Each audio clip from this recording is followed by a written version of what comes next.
Baik, di sini coba saya buka dulu untuk software Minitab-nya Bapak Ibu. Nanti kita akan beberapa bahas yang dasar-dasar mengenai Minitab dan ada beberapa kasus-kasus mungkin nanti berkaitan dengan dunia kerja ataupun studi. Karena di Minitab ini hampir sama dengan SPSS, mungkin lebih kompleks, tapi setahu saya Minitab ini lebih banyak digunakan di dalam dunia quality control atau eksperimen, lebih ke situ arahnya. Jadi mungkin ada beberapa yang akan kita tutorialkan pada pertemuan kali ini. Kita coba buka modulnya.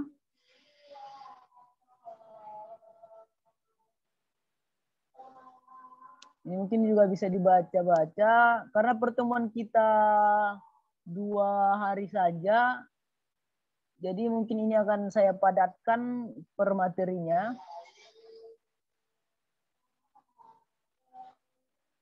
Bapak Ibu sudah ada software Minitab-nya? Sudah di-download Bapak Ibu dari ininya, dari grup? Sudah punya, Coach. Oke. Sudah, Coach.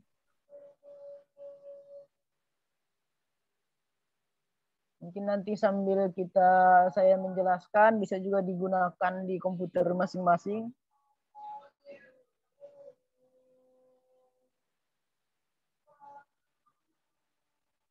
Oh, dapat diambil di grup, Pak, grup WA. Oh, boleh, kalau cuma menyimak saja juga boleh. Jadi saya jelaskan materinya dikit dulu sebelum masuk ke penggunaan software Minitab-nya.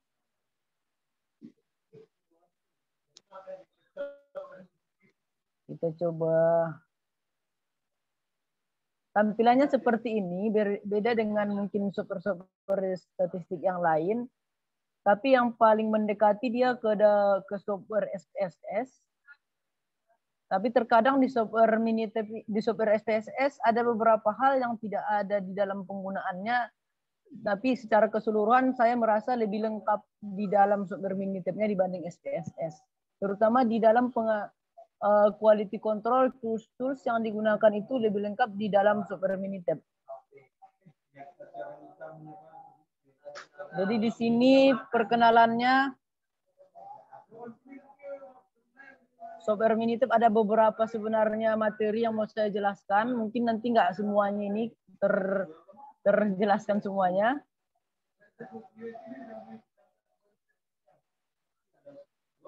Jadi Minitab ini suatu program aplikasi statistik yang banyak atau digunakan untuk pengolahan data statistik. Minitab ini menyediakan beberapa analisis, baik itu nanti analisis regresi, analisis ANOVA, dan eksperimen pengendalian kualitas, desain eksperimen, Taguchi, kemudian membuat peramalan, distribusi data, reliabilitas, analisis multivarian, dan mungkin beberapa jenis lainnya. Jadi ini secara gambaran di tampilannya di Minitab ada toolbar, ada window, ada nanti window untuk datanya, project manajemennya, kemudian window untuk tampilan diagramnya. Mungkin ini langsung saja nanti kita ke aplikasi penggunaannya. Jadi di sini alat-alat yang sering digunakan di software Minitab itu ada analisis regresi, ANOVA, desain eksperimen, peta kendali, nanti ada peta kontrol, peta atribut, kemudian ada alat untuk pengendalian kualitas, misalnya kapabilitas, tools dalam kualitas. Ini pengenalan. Kemudian input data, di sini saya masuk ke input datanya. Bagaimana cara menginput data di software Minitab, karena ini dasarnya, jadi saya coba jelaskan. Dalam input data Minitab itu kita bisa langsung isi data satu misalnya. Terserah mau di tabelnya langsung saja mau diisi. Kemudian kalau dia dalam bentuk huruf A, B, AD. Nah, di sini kodenya beda, udah langsung terbaca oleh Minitab-nya. Kalau dia bentuk huruf atau bentuk angka, kemudian nanti kalau bentuk bulan ataupun waktu, nanti akan dibaca Minitab-nya juga. Jadi ini kalau inputnya secara langsung. Kalau inputnya tidak secara langsung, bagaimana? Apakah bisa juga? Saya contohkan di sini ada juga tools yang digunakan sebagai kalkulator. Kalkulator berarti seperti fungsinya kalkulator menghitung. Ini hampir sama dengan Excel. Misalnya kita buat 12 dikali dengan 12. Hasilnya kita akan masukkan di C1. Maka kita langsung klik OK. Oke, hasilnya sudah muncul. Jadi itulah fungsi untuk kalkulator. Kemudian ada juga untuk menginput datanya dari kolom statistik. Kolom statistik ada beberapa tools perhitungan matematika yang digunakan atau perhitungan statistik. Ada sum, ada penjumlahan, ada min, ada standar deviasi, minimum, maksimum. Nanti kita coba masukkan dulu datanya di sini. Mungkin data kita bisa aja suatu saat datanya banyak. Nanti berapa zoomnya, berapa average-nya, berapa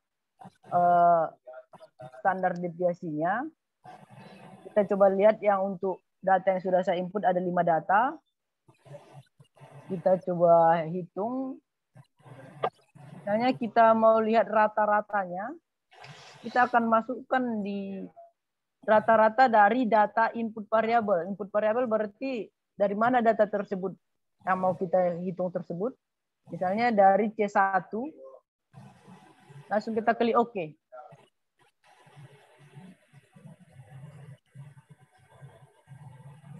Maaf, jadi hasilnya di atas. Jadi ini paling atas ini adalah operasi yang akan kita gunakan. Kemudian di tengah ini bisa aja hasil ataupun input data, tapi lebih sering kita gunakan ini sebagai outputnya atau hasilnya. Kemudian di worksheet-nya ini lembar kerja kita. Jadi tadi cara yang pertama dari kolom sudah kita peroleh rata-ratanya 5, rata-rata C1.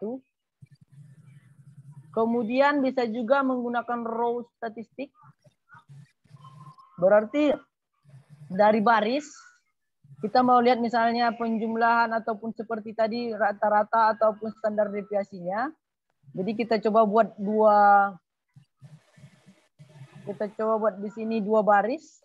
Di C2 kita isi misalnya datanya 3, 2, 5, 4 ataupun 1. Jadi hasilnya kita akan lihat di C3. Jadi kita akan lihat hasilnya dari row, misalnya penjumlahan di C3. Jadi kita masukkan data yang diinput,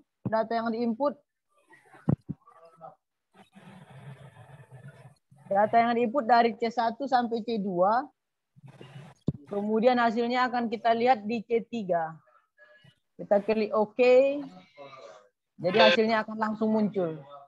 Ada 8, 6, 11, 9, 6. Itu beberapa cara input data di software Minitab. Kalau misalnya tidak langsung. Kemudian ada cara yang lain juga. Dari standardized. Kemudian ada dari make parameter data. Mungkin agar menghemat waktu. Ini mau kita masukkan datanya secara random ataupun secara acak. Tapi dia berurutan.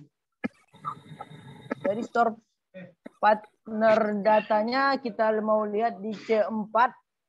Datanya itu dimulai dari 1, kemudian sampai 5. Kita klik OK. Jadi dia akan muncul seperti ini. Kemudian untuk yang sampel set of number, ini misalnya stepnya jaraknya, kelang-kelangnya berapa. Baik. Oke, saya coba pelankan karena mengejar materinya lumayan banyak, makanya saya agak cepat menjelaskannya, Bapak Ibu. Oke, saya coba pelankan sedikit. Agak kurangi kecepatan menjelaskannya.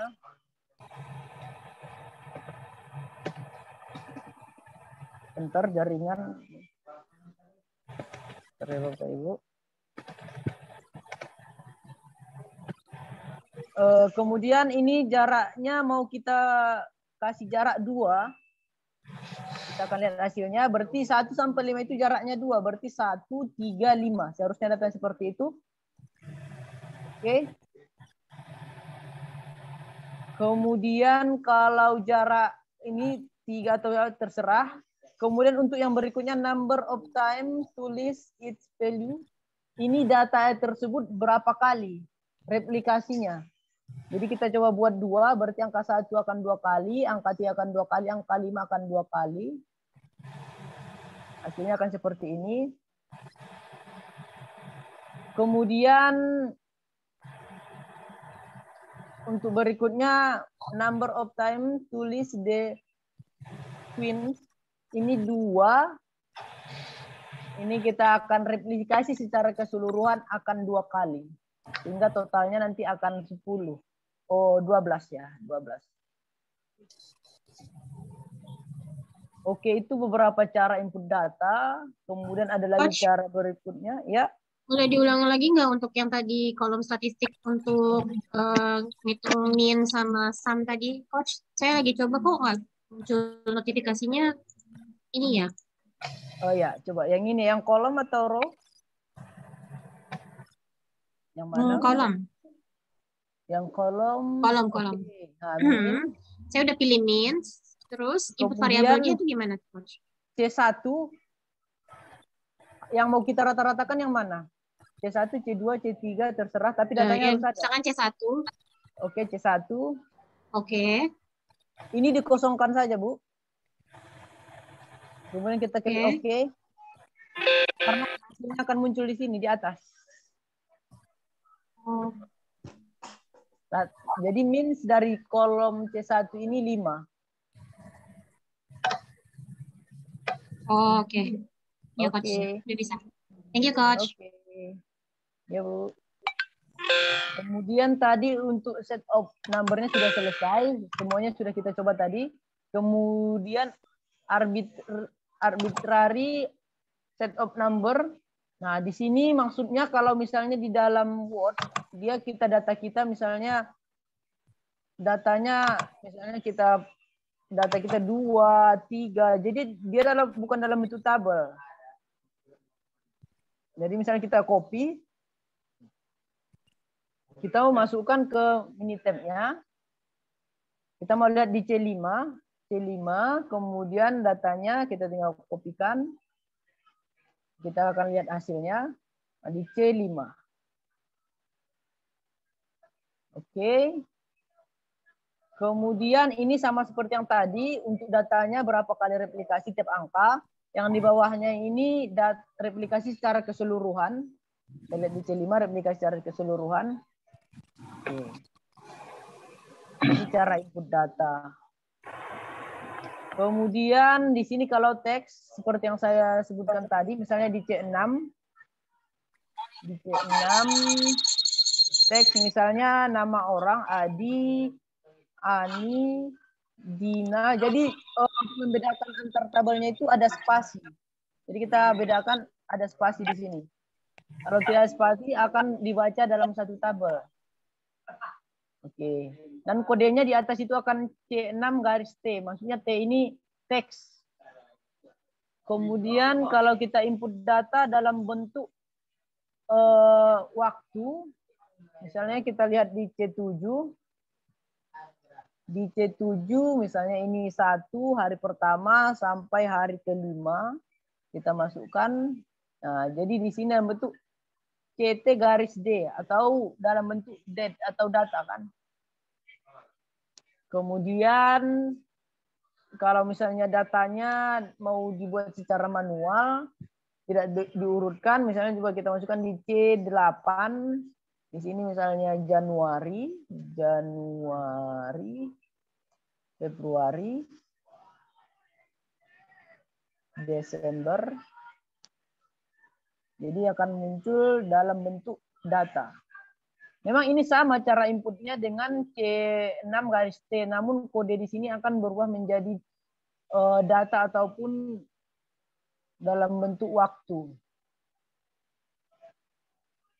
Itu beberapa cara input data di Minitab. Terus yang paling sering digunakan data random.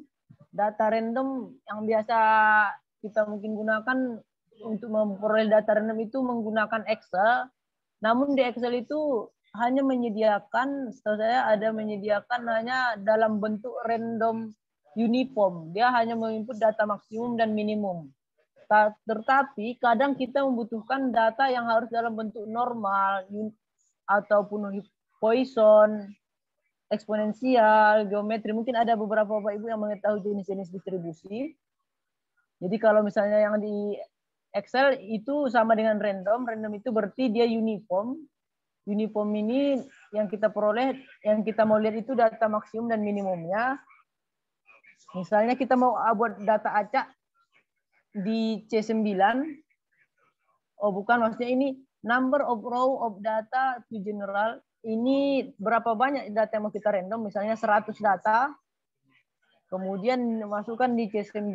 Kemudian data minimumnya 1, data maksimumnya 100. Jadi coba hilangkan komanya. Nah, jadi data randomnya akan seperti ini. 100 data. Ini bentuknya uniform.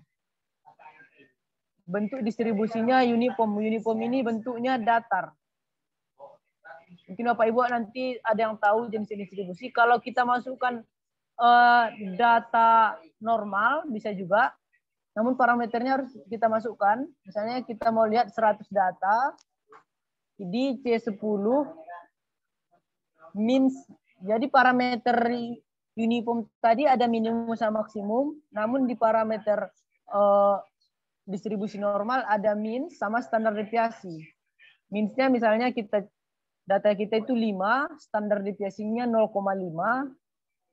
Standar deviasi ini nilainya 0 sampai 1. Oh, enggak juga. Ini 0,5 kita masukkan. Nah, jadi ini distribusi normalnya. Dalam bentuk distribusi normal. Dengan rata-rata dan standar deviasi. Jadi ada juga kita gunakan untuk peluang. Peluang dari data tersebut nanti akan kita hitung. Peluang ini digunakan di sini. Ada saya contoh kasus. Kasus tersebut sudah membangkitkan data normal. Kemudian ini mungkin sering digunakan dalam statistik dasar. Kita membuat intervalnya, kemudian K, kemudian range-nya. Nanti akan kita peroleh bentuk diagram distribusi batangnya. Jadi sebenarnya kita harus menggunakan peluang dari data tersebut, sehingga nanti kita akan peroleh nilai PA seperti ini, dan luasnya EI, OI yang seperti itu. Mungkin pernah Bapak Ibu dengar. Nanti kita memperoleh bentuk distribusinya seperti ini.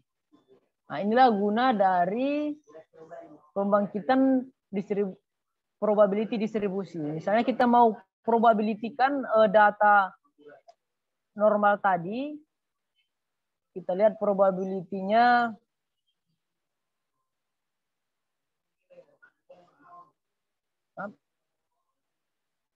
Kita mau lihat probability.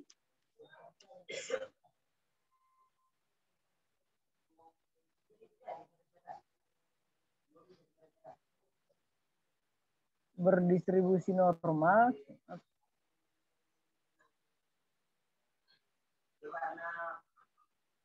Misalnya uniform tadi, kita mau lihat distribusi peluangnya. Kita harus isi sama seperti yang tadi. 1, up-nya 100, maksimum data maksimumnya. Kemudian data yang mau diinput itu C9. C9 kemudian hasilnya akan kita lihat di C11 seharusnya. Kita coba namanya A di C11. Jadi hasilnya akan seperti ini. Inilah probability-nya.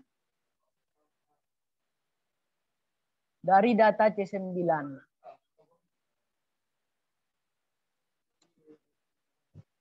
Jadi itulah tadi beberapa cara untuk menginput data. Oh, satu lagi mungkin ini menggunakan coding. Jadi ini menggunakan input data sesuai dengan di modul. Ada read, ada set, ada let, ada insert, ada copy. Nah, kita masukkannya menggunakan coding. Jadi untuk mengaktifkan coding tersebut kita harus mengklik editor enable command. Kita klik. Nah, jadi kita sudah sediakan di sini input data read. Jadi di kolom C2 ini nanti ini datanya ada 2, ada 3, ada 1. Di kolom C3 ada 4, ada 27, ada 12. Ini coba saya kopikan di sini. Jadi ini sudah saya copy. Kemudian ini coba saya ganti karena C2 dan C3 sudah terisi. Saya coba C12 dengan C13. Kita langsung enter. Jadi hasilnya sudah langsung muncul di tabel C12, di kolom C12 dan kolom C13. Itu menggunakan fungsi read. Read ini digunakan untuk memanggil atau membaca data. Apa digunakan untuk memasukkan data melalui keyboard. Kemudian set. Set ini digunakan untuk memasukkan data ke dalam satu kolom. Tadi bisa digunakan dalam beberapa kolom. Sementara kalau untuk set hanya menginput data dalam satu kolom saja, sehingga di sini di set hanya kita gunakan C6. C6 ini ada beberapa data yang dimasukkan. Kemudian coba saya masukkan di sini C6. Oke. C6. C6 karena sudah diisi, coba saya buat di sini C14. Saya mau lihat di datanya di C14. Langsung kita enter. Oke, sudah masuk hasilnya. Kemudian ada satu lagi, ada let. Ada let di sini untuk perhitungan aritmatika. Bisa digunakan untuk mengganti atau memperbaiki nilai dalam kolom. Jadi kita masukkan, saya sudah sediakan rumusnya. Jadi ini misalnya kalau mau kita ganti, mau keren dia mau dibuat di dalam coding hasilnya misalnya mau diganti secara coding, taruh ya.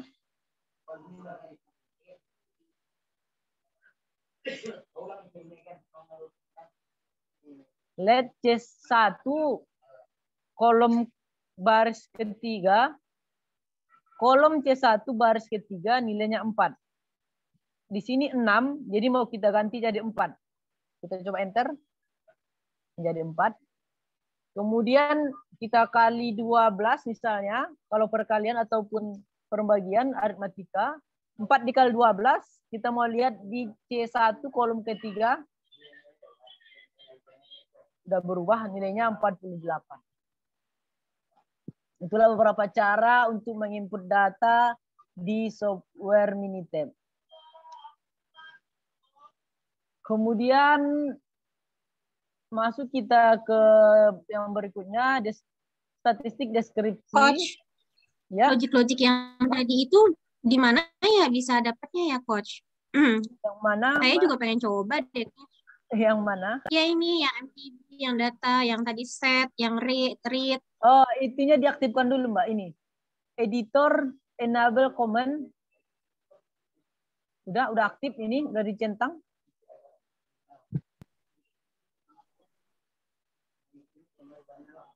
Udah dicentang.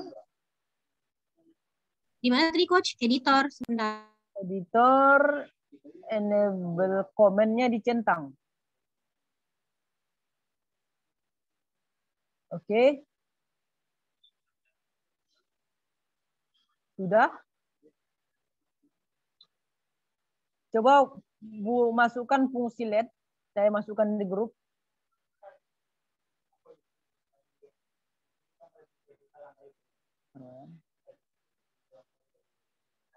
Langsung pas LED habis keluar NTB buka kurung LED C1 spasi buka kurung 3 ataupun berapa tutup kurung sama dengan berapa hasilnya. Seperti ini. Nah, ini saya masukkan LED C2 misalnya. Kemudian kolom keberapa? Kolom ketiga, keempat, coba saya bedakan. Kemudian sama dengan 5. Sama kalau 5, 10. Jadi situ kan nilainya 5. Nilainya 4. Kolom kedua, berarti ini. Ini mau kita ganti. Kolom kedua, baris keempat. Kita tinggal enter aja. Oke, berubah.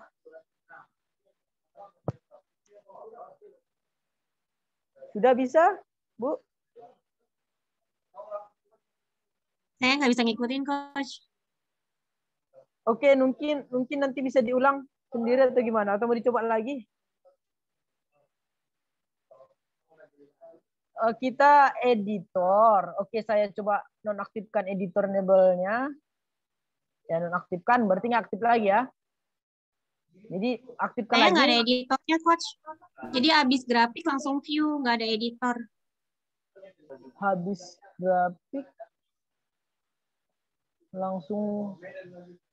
grafik langsung tools gitu ya, Bu? Udah menggunakan Ya, software yang saya kirim? toolbar-nya nggak ada. Oh, toolbar-nya nggak ada. Diaktifkan aja dari Toolbar sini, Bu. editornya nggak ada. Nggak ada ya. Editornya nggak ada ya. Itu software Ibu sendiri atau ngambil dari grup? Halo? Download trial, free trial, Coach di websitenya. Ini tab. Oh ya, kalau dari situ kan harus bayar, dia harus kita gunakan yang trial gitu dulu. Mungkin ininya belum lengkap. Nggak masalah, Bu. Ini kan cuma variasi untuk menginput data aja. Nanti kan kita sebenarnya bisa langsung input data di sini juga, langsung ketik gitu kan. Itu beberapa caranya aja. Mungkin nanti suatu saat, kalau Ibu nanti udah gunakan yang saya kirim, bisa itu. Kita Coach lanjut. mau tanya. Ya, boleh. Untuk yang kolom 9 itu tadi, untuk apa ya fungsinya? Oh, ini kita mau random data. Terkadang kan kita coba bangkitkan bilangan random 1 sampai 100 gitu. Sebanyak 100 data. Terkadang kita ada juga di dalam statistik coba random data, distribusi eksponensial, uniform, binomial gitu. Jadi kita random datanya, misalnya data Poisson. Kita mau random data itu harus berdistribusi Poisson gitu. Jadi kita coba masukkan 30 data acak entah data berapa. Kemudian kita masukkan di C16, minsnya misalnya 5. Data yang 30 itu rata-rata 5. Dia berbentuk distribusi Poisson. Saya klik. Nah, ini dia datanya.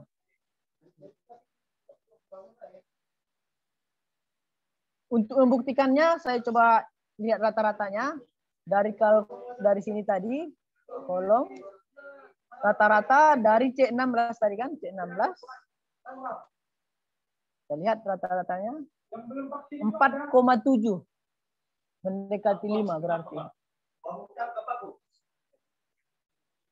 Terkadang data ini sering sekali digunakan di dalam simulasi untuk melihat historical data gitu.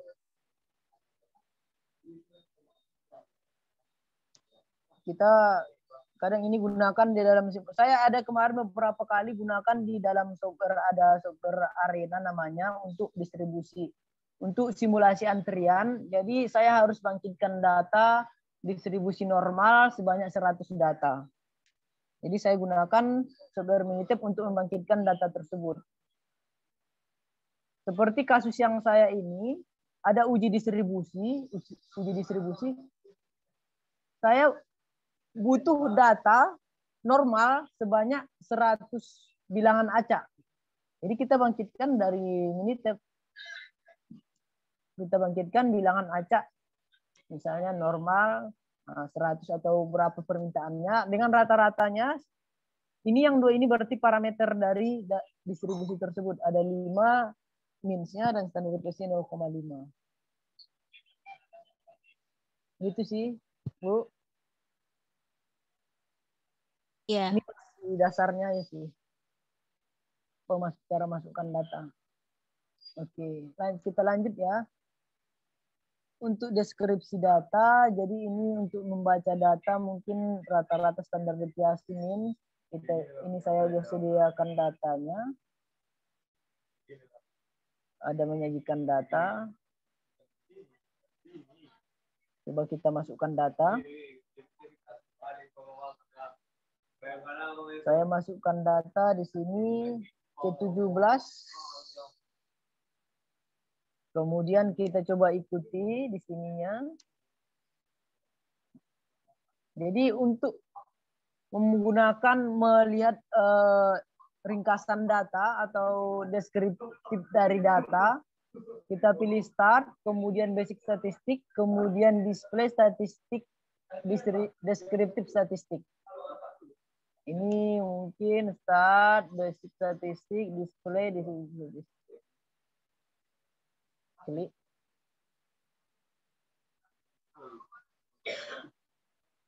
Jadi ini saya masukkan C17.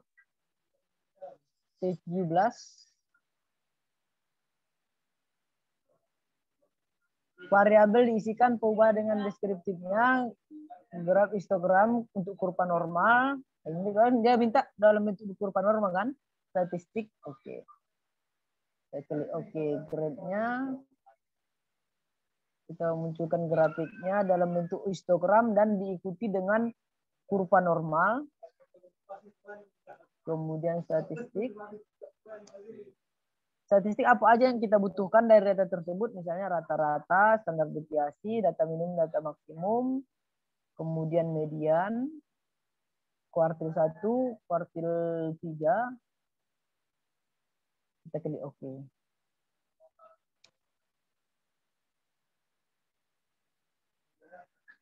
Mungkin karena banyak aplikasi yang dibuka ini. Hasilnya dapat dilihat di bagian atas. Ini bentuk histogram dari data tersebut. Minsnya 5,2, standar deviasi 1,1, jumlah datanya 20. Kemudian untuk data yang mau hasil yang kita mau lihat tadi, ada N-nya 20, kemudian min-nya 5,4, standar deviasi 1,1, mins, median, kuartil 1, kuartil 3, dan data maksimumnya. Itu untuk deskripsi dari data. Kita lanjut. Ada untuk menyajikan data di sini. Maksudnya menyajikan data dalam bentuk histogram. Jadi di dalam Minitab ada beberapa grafik. Ada scatter plot, ada matrix plot, ada histogram. Jadi di sini kita mau melihat histogram dari data ini. Ini sebenarnya udah histogramnya, tapi diikuti dengan grafik ataupun kurva normal.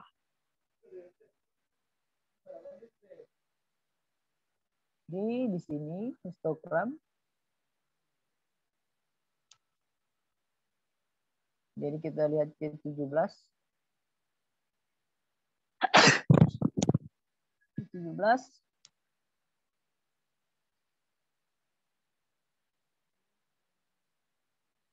Oke, ini histogramnya.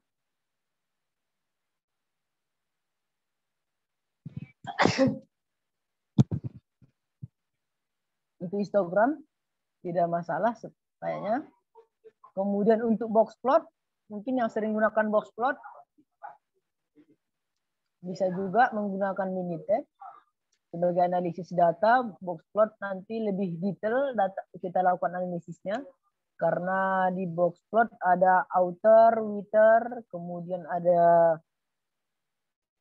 batangnya, kemudian ada garisnya. Kita lihat C17. Kita klik OK. Karena ini portable makanya seperti ini. Jadi grafiknya seperti ini. Kalau di SPSS kita nggak akan temukan nilai Q1, Q3, median, range-nya, whisker sama N-nya. Sementara di Minitab ini akan lebih jelas kita menemukan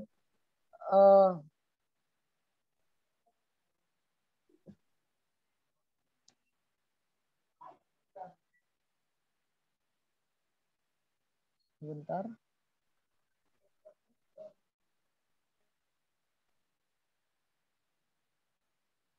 Jadi di sini akan lebih jelas kita lihat berapa nilai Q1, Q2, dan Q3 dan whisker-nya. Lanjut untuk Stem and Leaf ini Stem and Leaf biasanya digunakan untuk melihat distribusi data. Jadi berapa banyak nilai 4, berapa banyak nilai 8. Jadi kita lihat bisa menggunakan Minitab juga untuk grafiknya.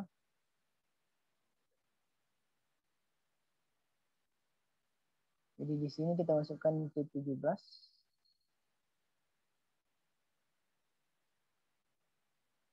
Kita klik OK.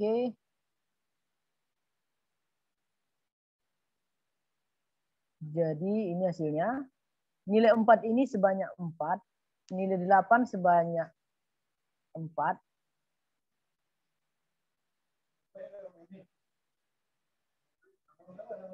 Kemudian untuk plot.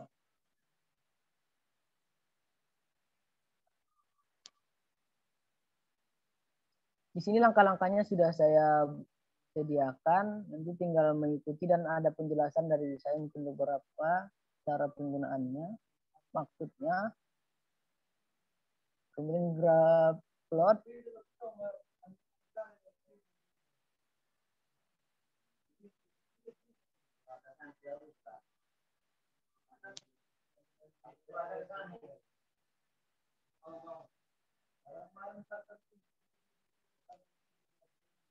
Coach mohon izin Coach tanya. Sebenarnya plot itu tuh apa ya Coach? Di Minitab ini kan banyak sekali kata-kata yang berkaitan dengan plots ya. Mungkin fungsi plot itu untuk apa gitu Coach? Makasih. Oke. Plot ini untuk menggambarkan atau memudahkan kita secara melihat data itu secara visual. Kita plot dia dalam bentuk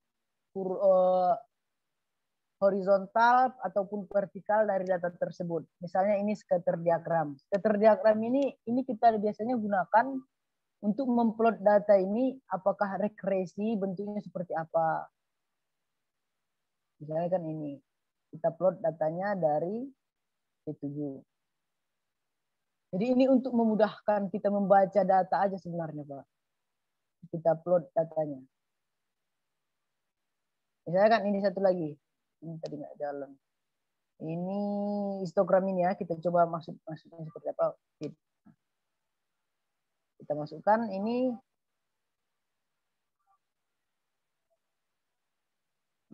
Kita baca gambar ceritanya Pak. Jadi dengan membaca gambar itu kita lebih mudah menganalisis data. Jadi bentuk data kita ini diagram batang ini. Ini adalah bentuk garis yang ini kurva normal. Jadi apakah diagram batang ini akan mendekati dengan kurva normal? Seperti itu. Jadi kita akan baca data ini bentuknya seperti ini. Berarti masih ada banyak errornya dari kurva normal. Misalnya seperti itu. Dari kurva ini juga dapat kita lihat min-nya berapa, standar deviation-nya berapa, n-nya berapa. Mungkin dari segi angka. Secara visual kan kita dapat gambarkan datanya gitu. Misalnya ini plot satu lagi. Box plot, tadilah box plot. Box plot kita coba acak dulu Pak ya. Ini box plot misalnya yang C16 ini kita coba nilainya ada yang agak jauh. Misalnya ini ada 50, satu data ada yang nilainya 50. C16. C16.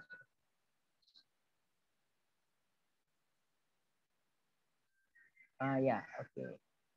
Nah, bentuknya seperti ini, Pak. Jadi batas atas itu Q3, median di tengah itu 4,5, batas bawahnya itu ada Q1 sama Q3, batas atas itu Q1 nilainya 3, batas bawah itu Q3 nilainya 6. Kemudian ada median 4,5. Ada satu yang jauh gitu ya, Coach ya? Iya, Yang ada yang jauh ini. Oh gitu, ya. Namanya Oke. outer. Oh ya, outer ya. Outer. Oke, Coach, Jadi inilah makasih. yang berbahaya dari data ini. Berarti mungkin ini bisa kita hilangkan atau terjadi error. Mungkin entah cara input data kita atau cara memperoleh data kita waktu pengumpulan data. Jadi inilah guna untuk memplot data ini.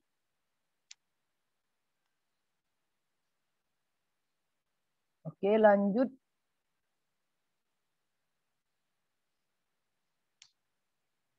Di sini ada mungkin ini masuk kita ke statistik, ada uji gugus data, misalnya uji hipotesis, satu gugus data maksudnya. Jadi dalam ilmu statistik, jika datanya lebih besar daripada 30, kita menggunakan uji Z. Kemudian jika datanya lebih kecil daripada 30, kita menggunakan uji T, karena ketelitiannya lebih teliti dia uji Z-nya. Jadi di dalam Minitab ini disediakan, kita tadi kan calculate ini untuk masukkan data, start ini untuk melakukan analisis dari data yang sudah kita masukkan ke Minitab. Ini tadi uji Z, uji T. Jadi sini saya ada data, kemudian hipotesis, terus data di sini, data yang tadi, sama dengan data yang sudah saya pindahkan dari sini. Jadi kita mau lihat gugus datanya. Kalau dilihat dari data ini, datanya di bawah 30.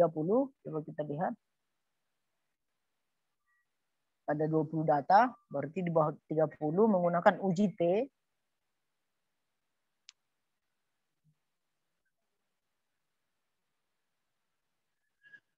Menggunakan uji T dari start, kemudian basic statistik, kemudian kita gunakan uji T.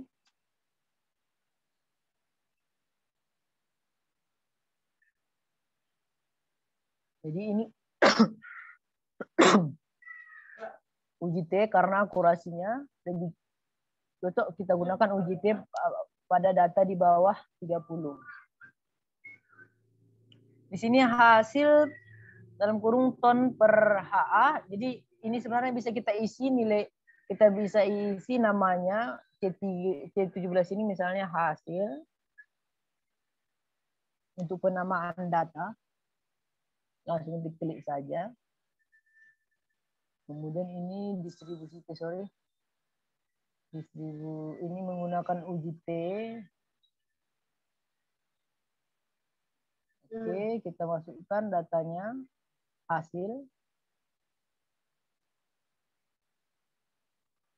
Jadi kita klik OK. Jadi nilainya di sini dalam ini ada uji T, ada uji F, ada uji Z. Jadi ini sama penggunaan digunakan di dalam modul yang kita buat, tapi sebenarnya ini untuk data yang di atas 30. Kemudian kita coba lihat hasil yang uji T di bawahnya. Yang perlu kita lihat di sini, nilai PPLU-nya 0,459.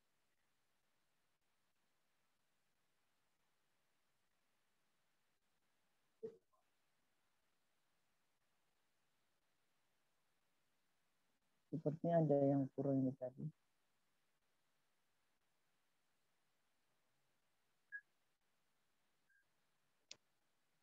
C1 masukkan, kemudian min-nya. Ini tadi kita belum masukkan. Di sini saya bacakan, hipotesis uji H0-nya itu sama dengan 5, kemudian Jika H1 berarti kalau dia sama dengan 5 berarti H1-nya tidak sama dengan 5. Setelah melihat dari hasil nilai PPLU ternyata lebih besar daripada 0,05. Jadi itu yang kita gunakan di dalam uji T di sini. Coba saya ulangi lagi. Ini uji T. Kemudian di sini perform hipotesis means-nya 5,2. 5,2.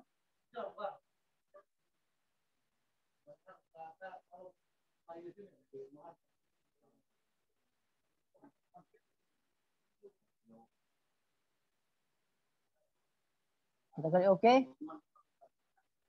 Ini nilainya, p-value-nya 0,459. Jadi sebenarnya ada dua cara sama dengan yang tadi hasilnya, 0,459. 0,459, T-nya 0,76. Jadi untuk menguji hipotesis tadi, kita gunakan nilai T hitung, akan dibandingkan dengan T tabel. Satu cara lagi, nilai p-value akan dibandingkan dengan alfa. Alfanya itu 5%. Jadi nilai p-value yang kita lihat itu di sini nilainya 0,459. Lebih besar dengan alfa 5% atau 0,05 lebih besar daripada alfa. Ternyata lebih besar daripada alfa sehingga H0-nya diterima. Jadi apabila lebih besar daripada alfa, H0-nya diterima, sehingga dapat kita nyatakan data secara keseluruhan, hasil ini secara keseluruhan rata-ratanya adalah 5. Jadi ini uji rata-rata atau uji satu arah. Kemudian yang berikutnya apabila ada dua gugus, kita membandingkan ada dua data, membandingkan data rata-ratanya apakah sama atau beda, atau nanti bisa kita gunakan kalau dia satu arah apakah lebih besar data pertama dengan data kedua. Jadi di sini ada saya masuk input data juga, ada dua data, gugus dua data. Ini coba saya pindahkan datanya karena itu belum masuk di minitab-nya. Ini saya pindahkan. Oke. Kemudian di sini saya buat namanya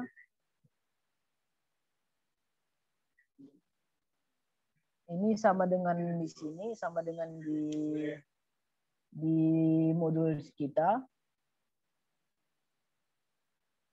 Lokasi ya di sini kita buat namanya lokasi. Ini ada lokasi. Oke. Apakah C7 atau hasil ini rata-ratanya sama dengan C18 atau lokasi? Rata-ratanya apakah sama? Jadi kita gunakan uji dua sampel. Jadi kita gunakan H0-nya H1, mu1 dan mu2 sama, H1-nya mu1 dan mu2 tidak sama. Kita coba gunakan ini pergunaan statistik. Kemudian di sini dua sampel C.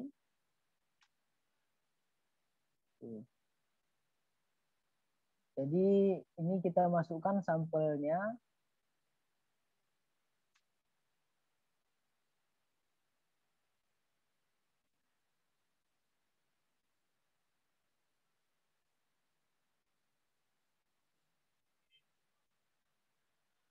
Kita gunakan ini data hasil 1, kemudian data hasil 2. Oke. Kita klik oke. Nilai p-value-nya 0,00. Nilai p-value-nya 10. Jadi kita coba lihat di hasil modul kita. 0,00 berbeda. Namun nilainya di sini kita lihat dari p-value ternyata lebih kecil daripada taraf signifikannya, yaitu 0,005, sehingga H0-nya ditolak dan nilainya tidak sama dengan nilai tengah lokasi dan hasil. Jadi di sini kita lihat walaupun secara perhitungan matematikanya kita lihat rata-ratanya. Kita lihat rata-ratanya.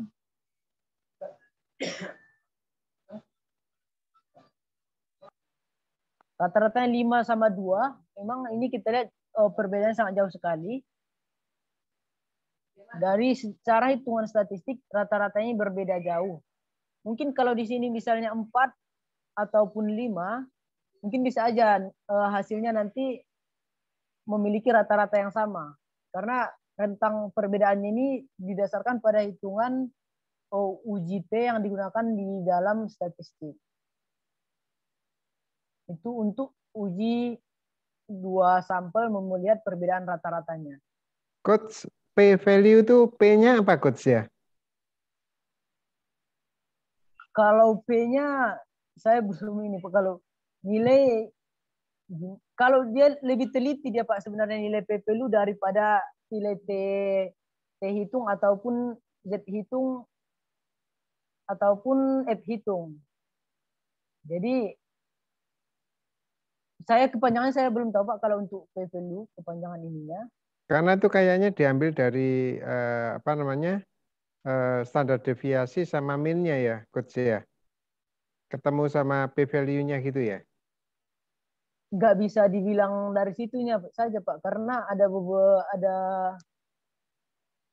beberapa perhitungan yang digunakan untuk mendapatkan nilai P value Pak. Oh baik Coach. Kalau mungkin uji T hitung ataupun F hitung, bisa kita lakukan secara hitungan manual. Namun di dalam uji P value ini, tingkat signifikan kesalahannya seperti itu. Mungkin Pak lebih ke arah ke situ.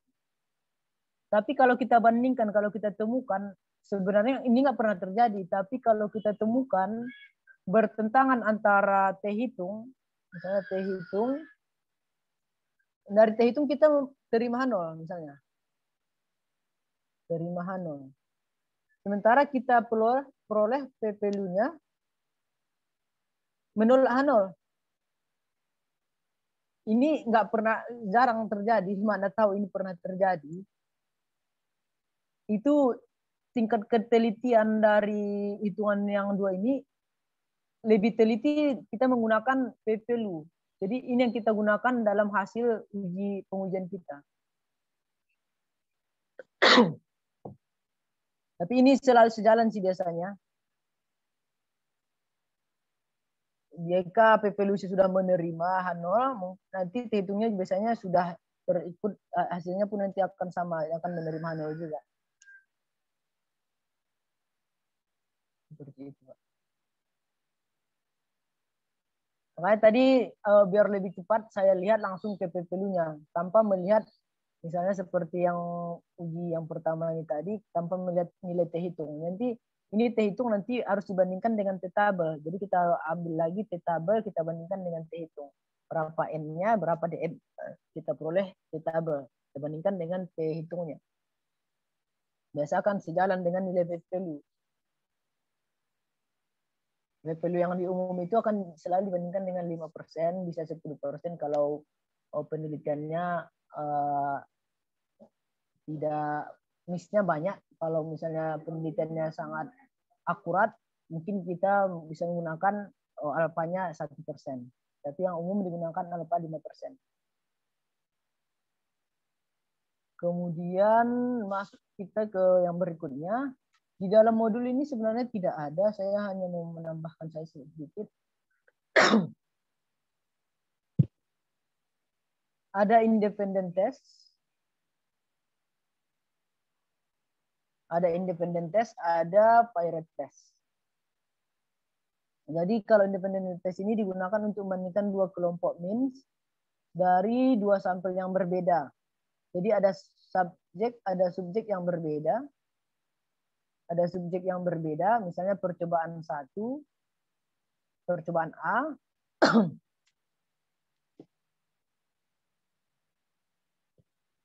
Kemudian percobaan B. Jadi ada yang beda datanya, ada objek yang berbeda, seperti yang contoh kedua yang saya buat tadi, ada hasil sama ada lokasi. Ini berbeda perlakuan. Sementara untuk pirate test, ini digunakan pada objek yang sama, digunakan untuk membandingkan pasangan pada objek yang sama, namun mengalami dua perlakuan. Jadi percobaan A ini, objek A ini, kita berikan perlakuan pretest, kemudian kita berikan perlakuan post-test. Jadi inilah penggunaan perbedaan independent test dengan pirate test. Dan ini kita masukkan misalnya untuk independent test. Ada independent test. Jadi ini kita buat A. Kemudian ini kita buat B.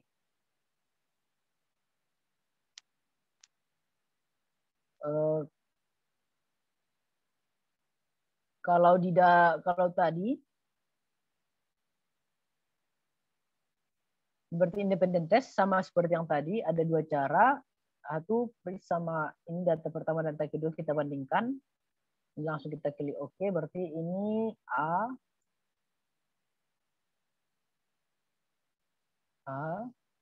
kemudian ini B. Nah, ini data yang kita bandingkan. Sama dengan yang tadi.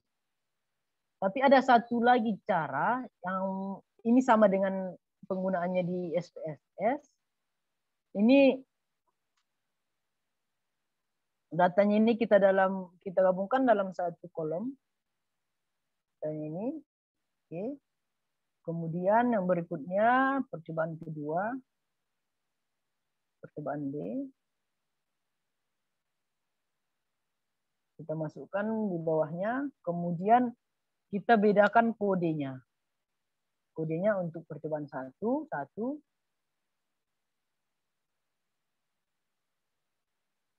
Kemudian untuk percobaan 2, kodenya 2.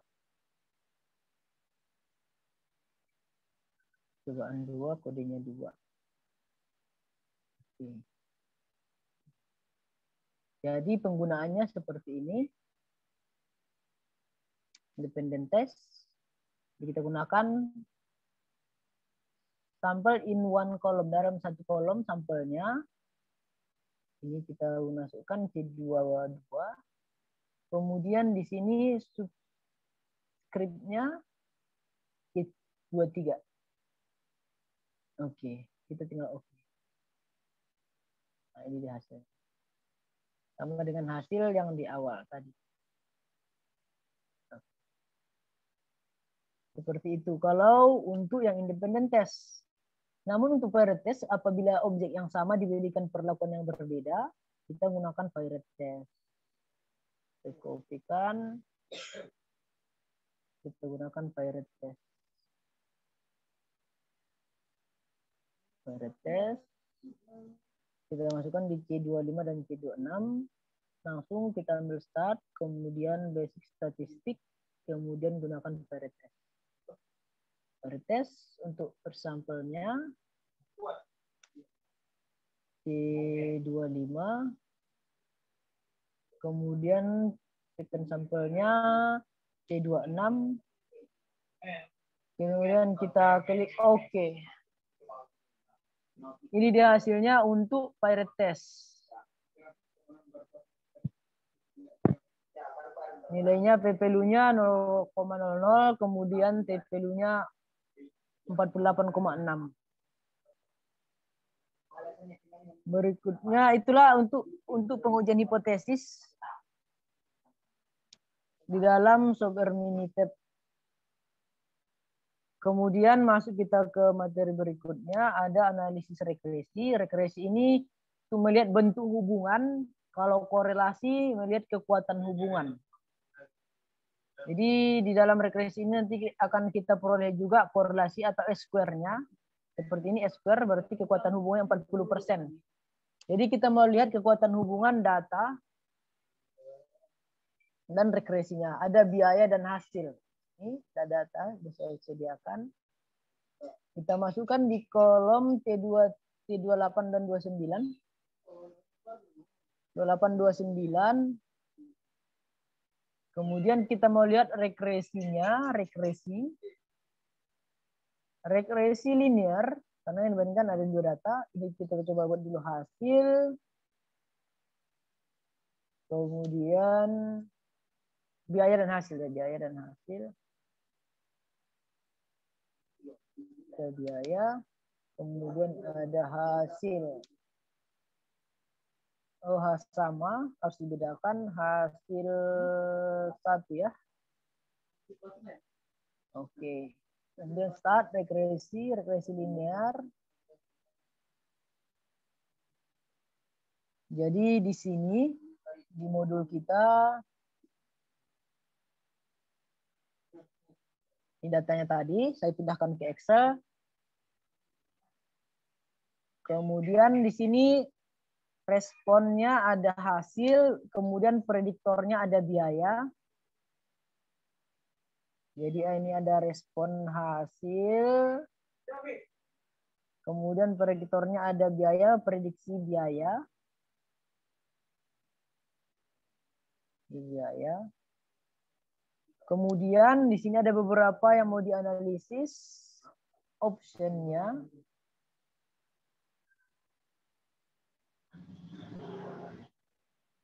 Jadi di sini saya klik grafik di sini. Grafiknya kita mau lihat secara keseluruhan distribusi. Ini sebenarnya kalau satu-satu boleh aja, histogram of residualnya, normal of residualnya, residual ini untuk melihat data normalnya. Nanti saya akan jelaskan kenapa perlu data normal. Kemudian ada option. Option ini tingkat kepercayaannya, interconfident interval 95%. Option 95%.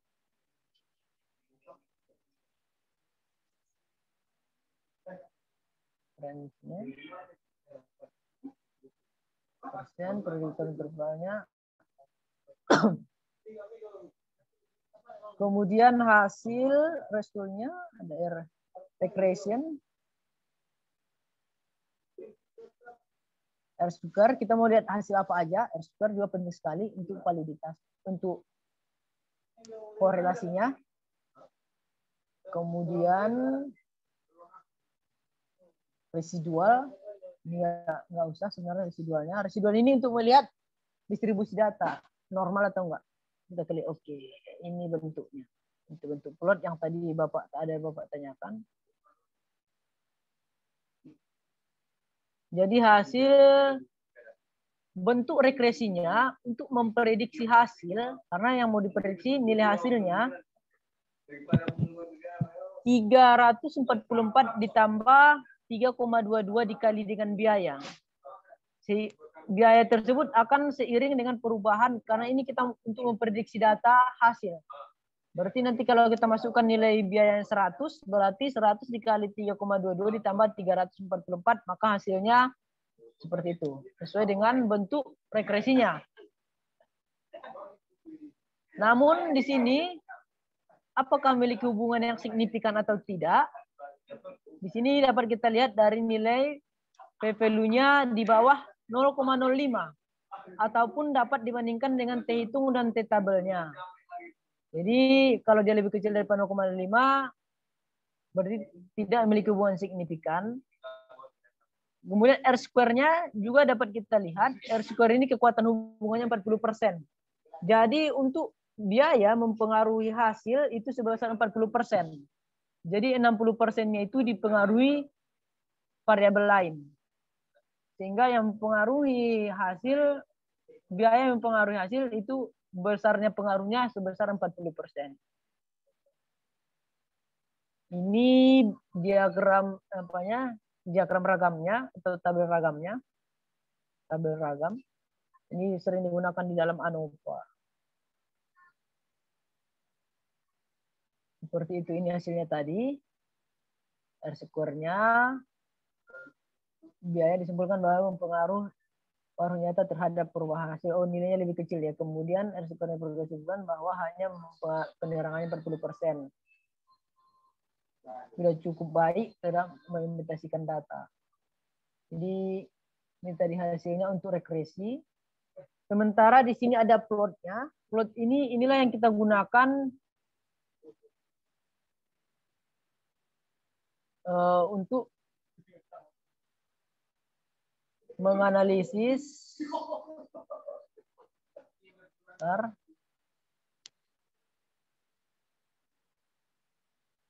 Jadi ini tadi plotnya. Jadi ini plot normalnya.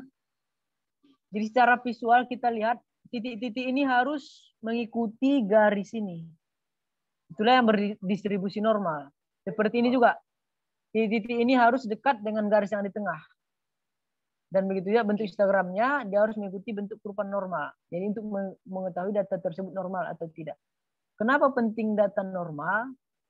Karena uji regresi dan korelasi adalah uji parametrik. Uji parametrik syaratnya harus berdistribusi normal. Jadi sebelum kita melakukan uji regresi dan korelasi tadi, data yang kita input ke dalam Minitab harus berdistribusi normal. Itulah dasar statistik ini tadi, asumsi berdasarkan pendugaan model regresi linear menggunakan metode kuadrat terkecil. Jadi ini asumsi-asumsi ini harus terpenuhi sebenarnya, baik dari random variabelnya, sekedastisitasnya, kemudian uji multikoliniaritasnya, kemudian uji normalitasnya. Tapi yang umum digunakan uji normalitasnya. Jadi data tersebut harus berdistribusi normal, baru kita bisa melakukan uji lanjutan seperti misalnya uji F, uji T, uji korelasi, uji regresi, dan uji-uji parametrik lainnya. Apabila data tidak normal, jadi data itu harus kita perbaiki.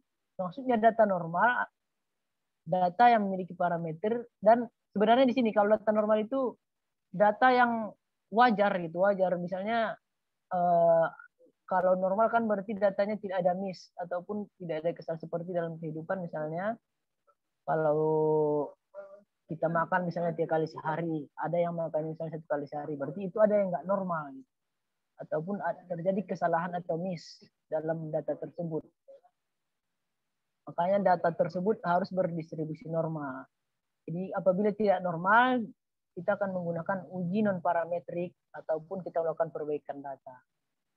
Di dalam Minitab juga, di dalam materi kita juga nanti akan kita bahas uji normalitas. Saya coba langsung dulu karena materinya ada di bagian bawah di sini. Kita langsung ke situ dulu. Sebenarnya itu harusnya di atas duluan karena uji prasyarat dari suatu data. Halo, maaf Coach, motong. Iya. Ini sepertinya Bu Ezi kesulitan untuk ini Coach, installnya Coach di grup WhatsApp. Oh iya. Halo, Bu Ezi. Bentar. Ya. Ya, saya kesulitan, Coach.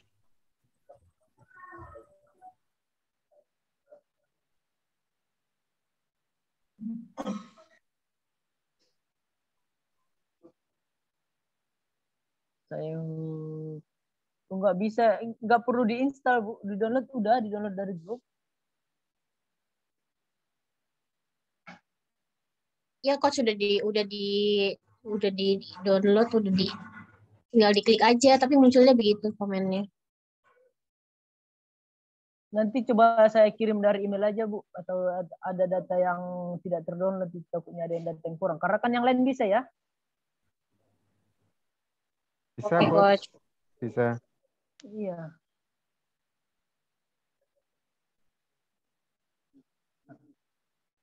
Coach, saya mau tanya, Coach.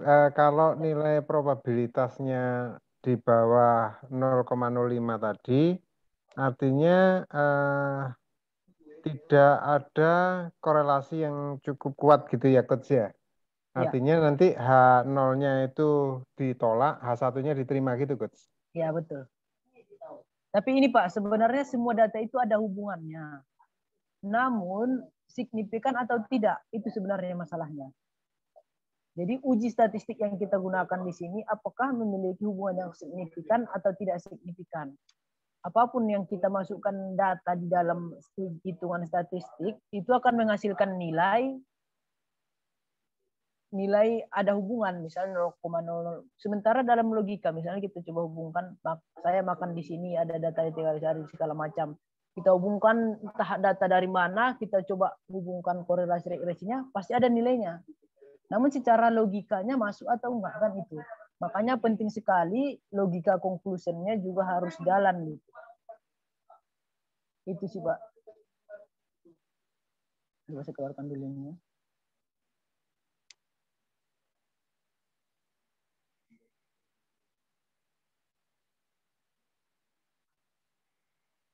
Ini saya masukkan.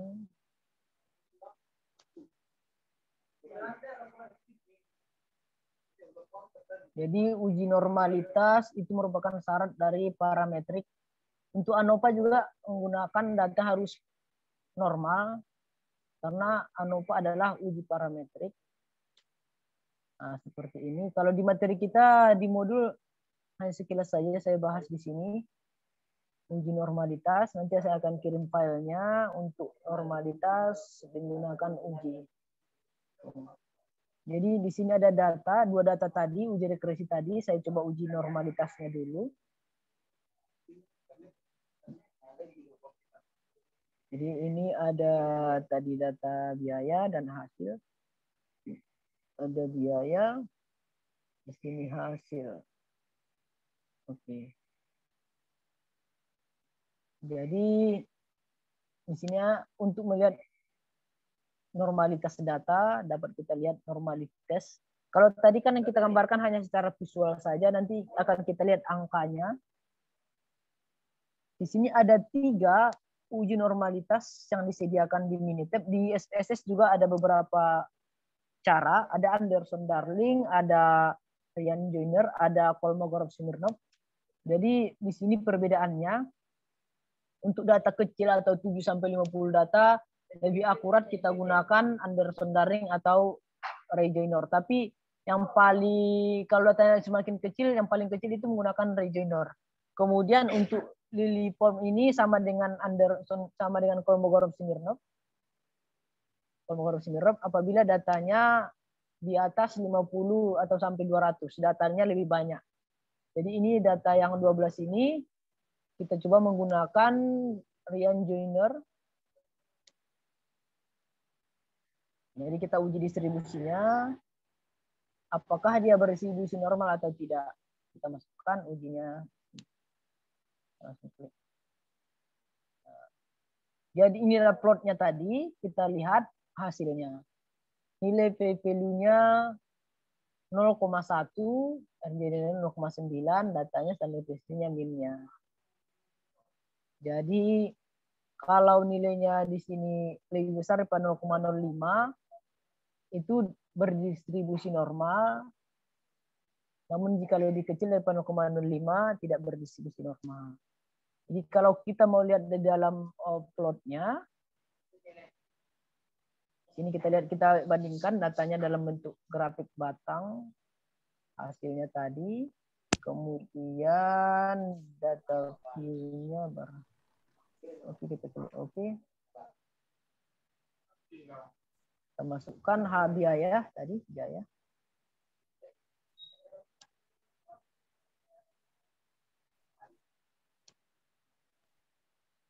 Nah, ini bentuknya. Jadi secara statistik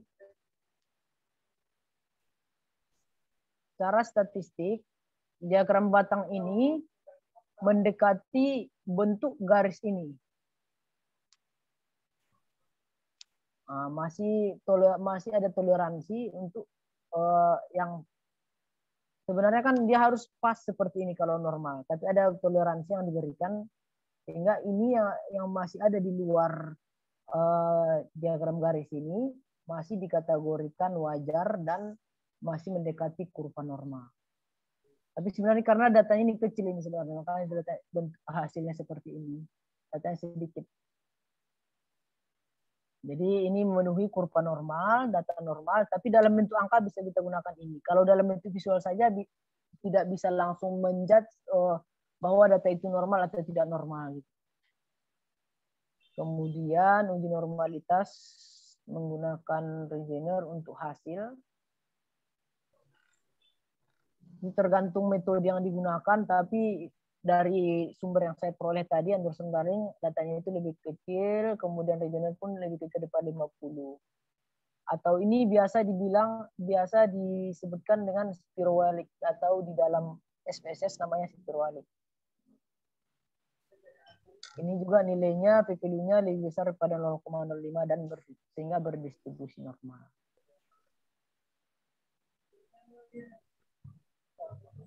Ya, betul sekali. Untuk melihat data menyimpang bisa kita tahu. Kalau di dalam YouTube saya juga di YouTube, cara mengatasi data tidak normal, itu biasanya saya gunakan seperti ini dulu, box plot. Jadi saya gambarkan di box plot dulu. Jadi ini misalnya biaya tadi, box plotnya, saya gambarkan di box plot. Biaya. Continue. Nah, ini berarti tidak ada yang outer, tidak ada yang usernya pun masih ada 20 sama 50. Data 20 sama 50, di atas versi 20 dan di bawah ada data 50. Jadi ini tidak ada data yang berbahaya ataupun data yang outer yang sangat jauh sekali dengan nilai rata-rata. Oke, nanti data yang di Excel saya akan share juga. Oke, di sini ini berarti tidak ada yang bahaya datanya. Sehingga kalau misalnya ada di sini yang sangat jauh sekali dari rata-rata, pengertian dari normal kan ini, pengertian dari normal, data tersebut tidak jauh dari rata-ratanya. Pengertian dari normal, kita lihat apa lagi rata-ratanya, rata-rata biaya. Rata-ratanya 34. Jadi 34 ini tidak jauh. Data yang ini semua, yang 15 ini tidak jauh dari rata-rata. Itulah data yang normal. Namun kita coba lihat di sini kita masukkan misalnya 100 atau di sini ada 200. Kita lihat apakah datanya normal, tapi ini sangat sedikit sekali datanya. Coba saya buat lebih banyak. Ada 30 data. Nah, 20 kita coba buat 20 data. Misalnya di sini, apakah datanya normal? Nah, ini rata-ratanya ini 58. Jadi ada nilai 100 di sini, ada nilai 200, ada nilai 200. Jadi apakah ini data normal atau tidak? Coba kita lihat.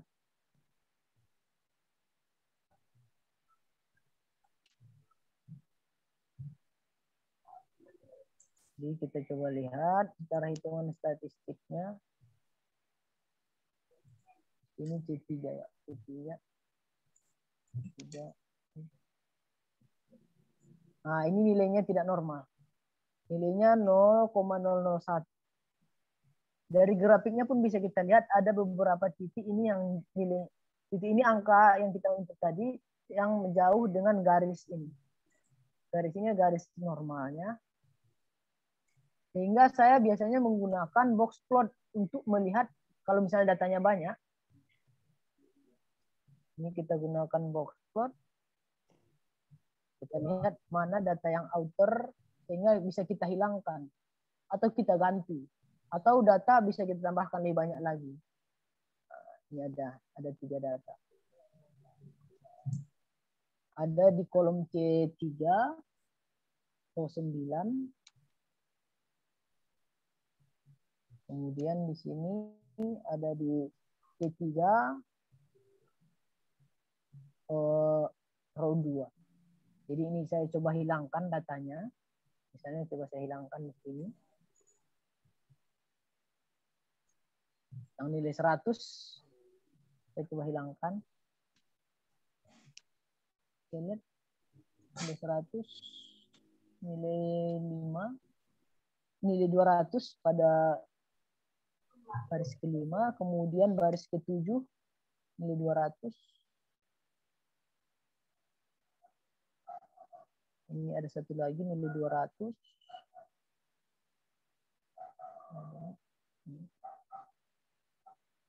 Ini bukan manipulasi data, karena kalau misalnya penelitian kita ataupun riset yang kita lakukan bisa dikurangi datanya, nggak masalah, bisa kita gunakan cara ini. Namun kalau data yang tidak bisa kita kurangi, kita bisa gunakan percobaan ulang lagi untuk menggantikan data tersebut. Jadi kita coba lihat hasil distribusi datanya. C3. Nilainya 0,1. Sudah mendekati, dan yang dari box plot tadi pun tidak ada yang berada di posisi yang outer.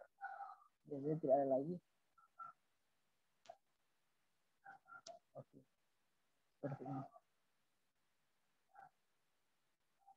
Mediannya 27,5. 20. Oke, sudah kedengaran? Oke. Seperti itu untuk uji normalitas data. Kemudian nanti masuk kita ke ANOVA, regresi binary, kemudian satu lagi materi berikutnya itu nanti kita akan masukkan kualitas, nanti peta kontrol akan kita bahas secara detail. Karena di Minitab ini kelebihannya menurut saya penggunaan kualitas, pengendalian kualitas. Karena uji eksperimen dan yang lainnya bisa kita gunakan menggunakan SPSS. Sebenarnya bisa juga menggunakan Minitab tergantung keperluannya.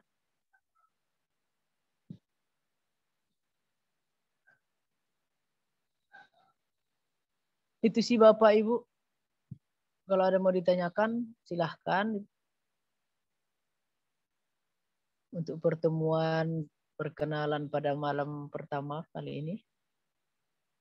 Nah, ini pengendalian kualitas. Nanti akan kita bahas secara detail apa beda peta P, peta C, peta NP, peta jenis peta-peta kontrol yang lain, kemudian peta kapabilitas,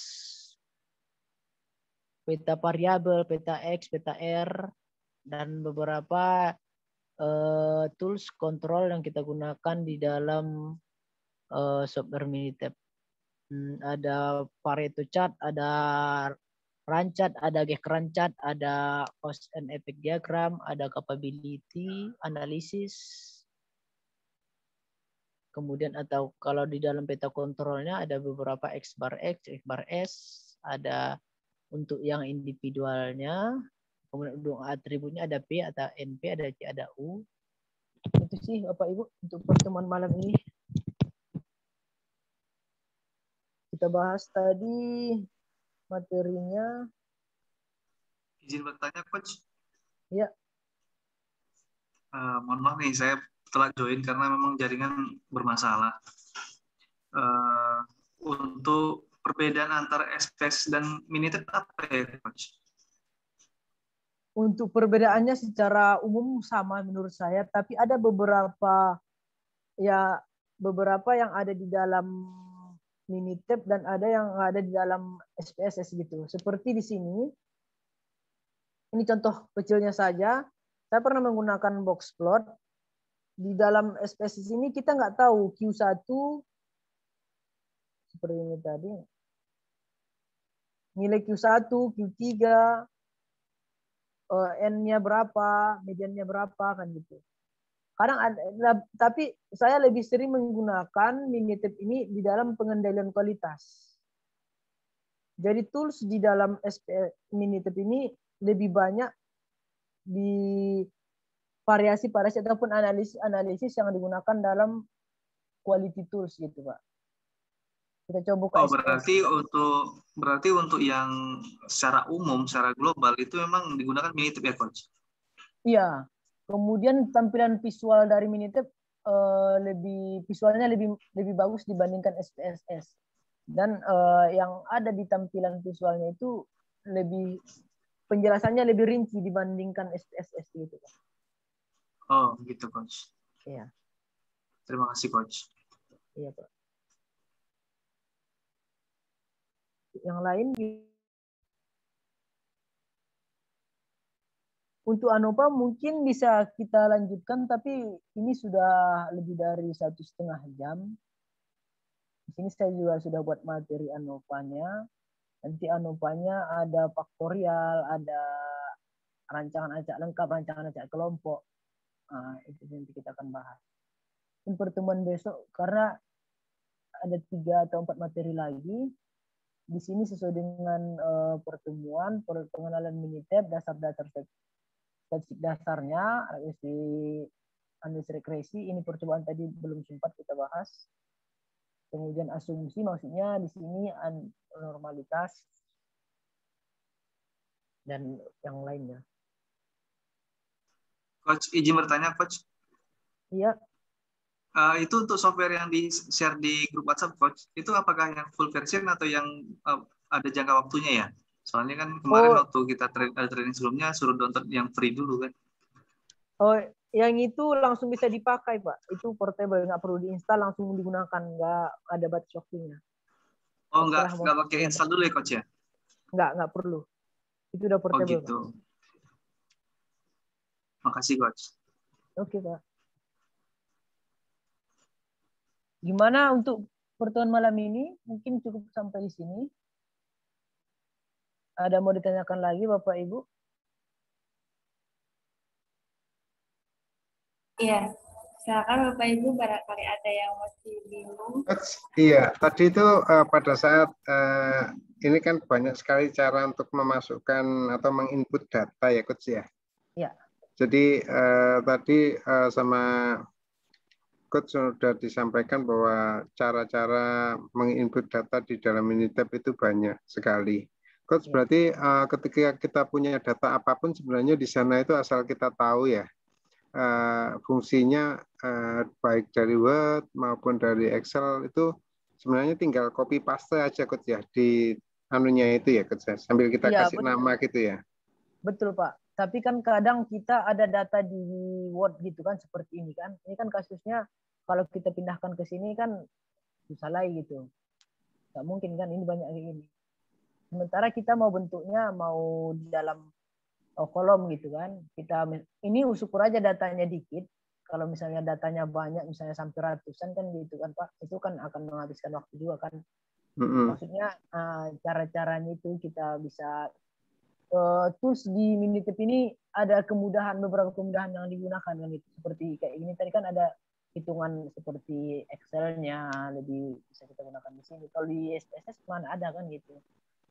Seperti ini penggabungan kolom, penggabungan row gimana. Ini pun sebenarnya bisa juga ini di sheet ini kita ubah. Itu sih, Pak. Oke. Tapi secara umum kita biasanya kalau saya lebih cepatnya langsung di copy aja. Saya udah ada data di Excel gitu kan. Karena lebih sering gunakan Excel, Pak. Iya, rata-rata kalau yang aplikatifnya di Excel memang, Coach ya. Iya. Itu sih, Pak. Maksudnya tadi ada beberapa kasus kita nggak bisa bilang secara general semuanya menggunakan Excel kan gitu. Ada kadang dia Word, ada pun kadang dia mau hitungan matematis di sini kan gitu. Tapi gimana, Coach? Kalau umpama gini, Coach, maaf. Kalau umpama data kita yang di Excel itu arahnya ke horizontal, mendatar gitu. Terus kemudian kita mau kopikan itu di situ menjadi satu kolom gitu langsung ya, Coach ya? Oh, langsung aja, Pak. Langsung aja kita kopikan. Di sini kan tadi ada caranya kita menggunakan yang ini bersih. Nah, langsung aja kita pindahkan di sini. Oh iya, kita masukkan di mana gitu kan ya? Kolom berapa gitu ya? Iya, betul. Oh iya. Iya, oke. Ya, siap. Nah, kan yang muncul di sini. Ya, oke. Makasih, Coach. Iya, Pak. Untuk yang lain, Bapak, ada mau ditanyakan lagi? Mungkin besok malam untuk pertemuan berikutnya akan kita coba bahas mengenai desain eksperimen ANOVA dan pengendalian kualitas. Mungkin itu sih analis multivariat atau nanti regresi logik dan probit itu nanti berkaitan dengan regresi yang menggunakan angka dengan numerik dan data kualitatif dan kuantitatif. Itu sih, Pak, Bapak Ibu. Mungkin cukup sekian. Ada yang mau ditanyakan lagi? Ya, Baik, silakan Bapak Ibu. Ini waktunya masih sisa kurang lebih 20 menit lagi nih. Masih sampai 21.30. Coach mau tanya, Iya. yang analisis Ya, gimana, Bu? Halo? Gimana, Bu? Kak Surya masih mute. Masih mute, Kak Surya.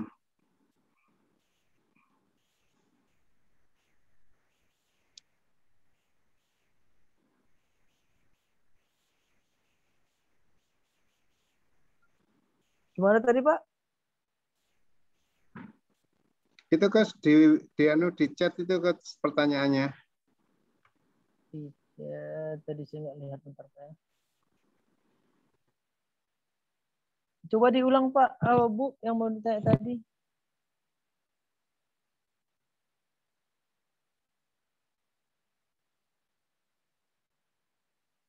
Pertanyaannya ada di chat Coach. Analisis regresi tadi olah datanya bagaimana? Coach apa dengan multivariate bedanya apa ya? Saya masih bingung. Coach masih mengolah.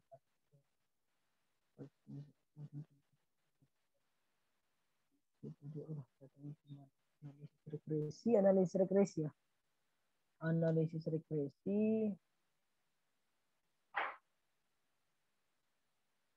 Analisis regresi kita hanya lihat bentuk hubungan data dan kekuatan hubungannya. Jadi kita misalnya masukkan datanya di C11 dan C12. Kemudian kita lihat regresinya. Regresi. Ini regresi linear. Kemudian ini kita responnya dari C1.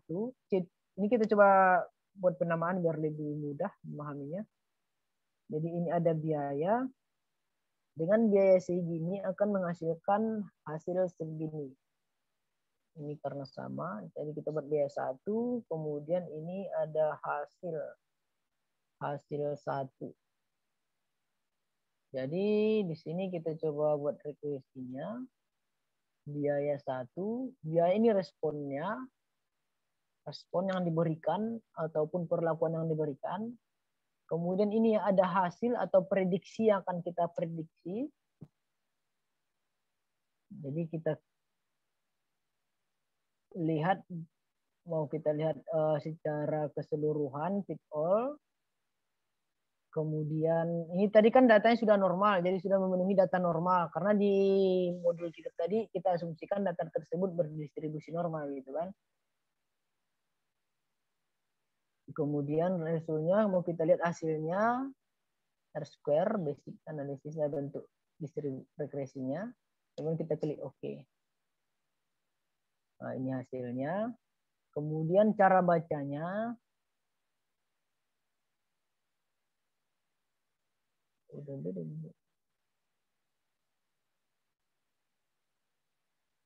Jadi biaya tadi untuk memprediksi biaya pada tahun misalnya tahun ke-13 kita masukkan misalnya nilainya 60. Jadi berapa hasilnya? Jadi ini udah kebalik ini berarti, Pak. Coba saya ulang dulu ya, Pak. Bapak Ibu. Ini regresi.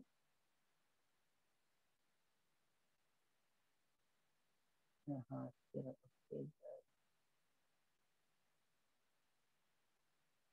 Berarti ini seharusnya dia hasil. Kemudian ini prediktornya, yang memprediksinya adalah biaya.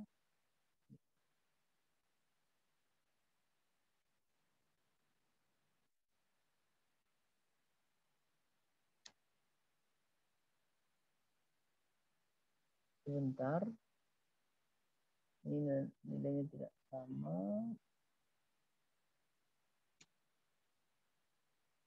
Jadi responnya, kita mulai respon dari biaya, memprediksi dari hasil. Kebalik tadi. Yang mau kita lihat itu responnya adalah hasil, kemudian memprediksinya dari biaya. Kita klik OK. Jadi bentuknya akan seperti ini. Jadi mau kita lihat hasil, yang kita lihat itu adalah hasil. Hasilnya nanti berapa pada tahun, misalnya tahun ke-14 gitu. Dengan biayanya misalnya 60, kita taruhin 60. Jadi dengan memasukkan angka, bentuk regresinya seperti ini, hasil sama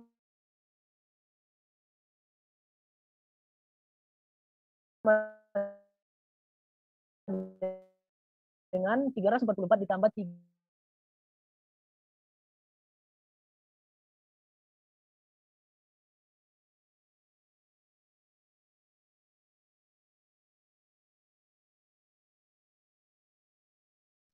Kemudian ini adalah nilai p-value-nya P, kemudian F hitungnya 6,75.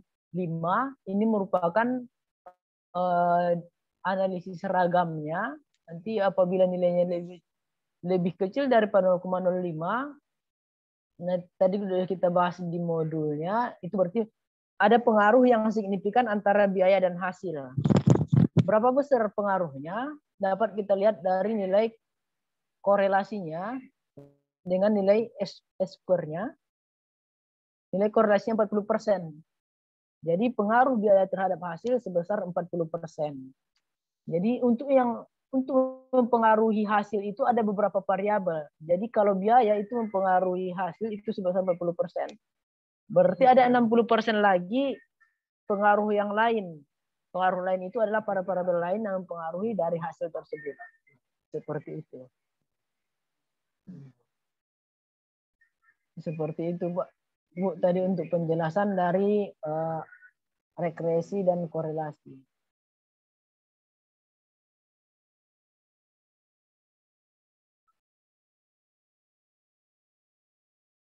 Karena ada yang mau ditanyakan Bapak Ibu? Karena tadi Ibu tadi sebutkan masih ada waktu. Saya coba bahas sedikit ANOVA-nya. Karena ANOVA ini lumayan banyak, ada banyak jenisnya. Coach, maaf Coach. Ya. Bisa ulang Coach data dari Word ke apa tadi Coach ke Uniter Coach? Karena saya baru join Coach.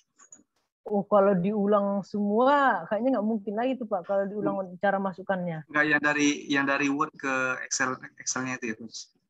Oh, Merubah yang posisi ini. tadi. Iya. Okay.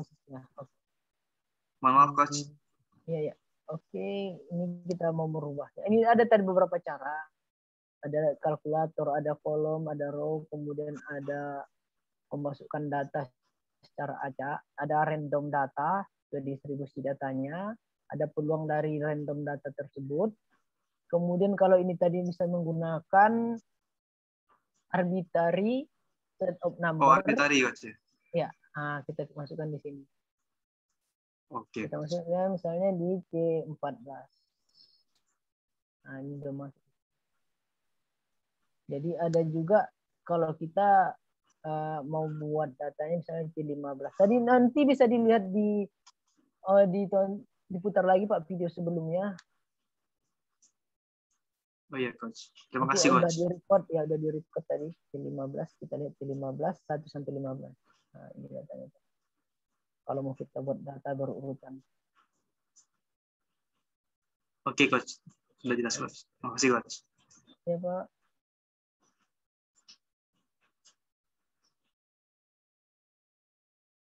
Ini ANOVA, kita coba bahas sedikit ANOVA. ANOVA, analisis varian, analisis ANAVA, analisis varian, ANOVA, analisis varian.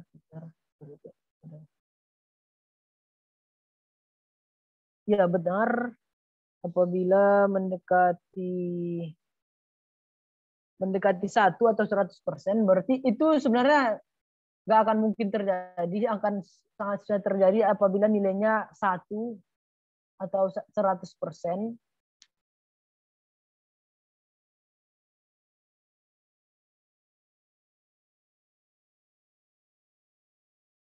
seperti yang saya sebutkan dalam melihat regresi dan korelasi, logika conclusion-nya harus berjalan dulu, harus masuk di dalam logika, kita menghubungkan data X dan data Y, secara data harus nyambung, baru kita lakukan perhitungan regresi dan korelasinya. Karena setiap data yang dimasukkan pasti akan ada hubungan datanya gitu. Kita hubungkan data X dan data Y pasti akan ada hubungannya. Tapi yang penting itu ke conclusion-nya harus jalan. Oke, untuk ANOVA atau percobaan atau sering disebut desain eksperimen. Percobaan adalah suatu uji deretan atau uji baik yang digunakan seperti deskriptif. Pada dasarnya perancangan percobaan merupakan pengaturan pemberian perlakuan kepada satuan percobaan dengan maksud dan keragaman respon. Klasifikasi perlakuan. Jadi di dalam desain eksperimen ada satu faktor, ada dua faktor, ada nanti dua faktor ini ada percobaan faktorial karena lebih dari satu faktor, ada nanti dia slip plot, ada slip block, kalau kita blok ada 3 faktor, bisa jadi ada 3 faktor. Kemudian berdasarkan rancangan lingkungannya, ada rancangan lengkap, ada rancangan acak kelompok, ada rancangan bujur sangkar Latin. Jadi ini yang sering secara perhitungan manualnya, ini adalah analisis seragam yang kita gunakan di dalam suatu ANOVA.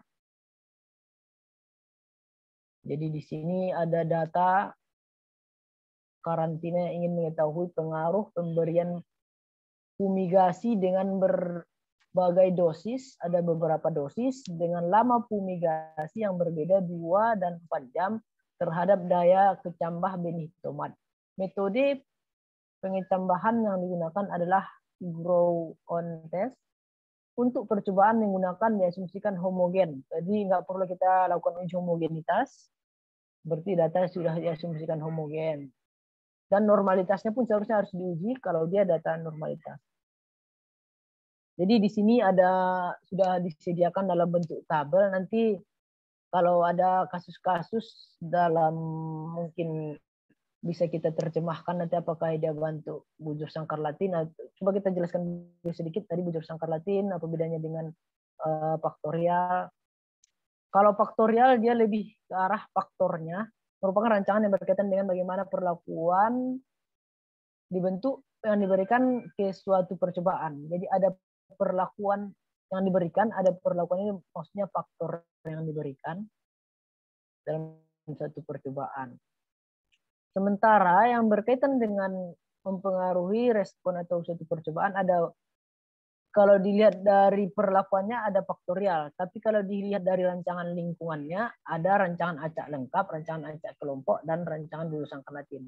Rancangan acak lengkap merupakan metode dengan pengacakan secara lengkap sehingga setiap satuan percobaan memiliki peluang yang sama untuk mendapatkan perlakuan. Rancangan acak lengkap hanya cocok bagi percobaan dengan satuan percobaan yang homogen. Jadi perlakuannya tidak terlalu heterogen, perbedaannya tidak banyak yang mau dilihat. Sementara untuk rancangan acak kelompok, percobaan berasal dari suatu sumber keragaman, pengelompokan dilakukan dengan tujuan untuk memperoleh keragaman setiap kelompok. Jadi data tersebut nanti sudah diberikan perlakuan, kemudian diberikan lagi pengelompokan. Pengelompokan ini biasanya sering dibilang untuk kontrol. Sehingga kontrol ini agar tidak terjadi miss atau error, hasilnya itu sesuai dengan tujuan penelitian, lebih mengarah ke situ. Diharapkan pengelompokan ini respon yang muncul dari setiap kelompok hanya diakibatkan oleh perlakuan. Kemudian bujur sangkar Latin digunakan untuk heterogen unit percobaan berasal dari 2 sumber keragaman. Syaratnya adalah jumlah pengelompokan berdasarkan baris dan kolom harus sama. Ini bentuknya berbentuk bujur sangkar Latin. Jadi di sini dalam kasus yang di sini masuk ke dalam faktorial. pengelompokan. Tapi kalau dalam analisisnya sebenarnya hampir sama saja. Nanti kalau kita menggunakan pengelompokan ataupun menggunakan faktorial sama saja. Di sini kita lihat ada lama fumigasinya dalam bentuk jam, ada 2 jam, ada 4 jam. Kemudian dosis fumigasinya ada 0, 16, 32, 48, 64.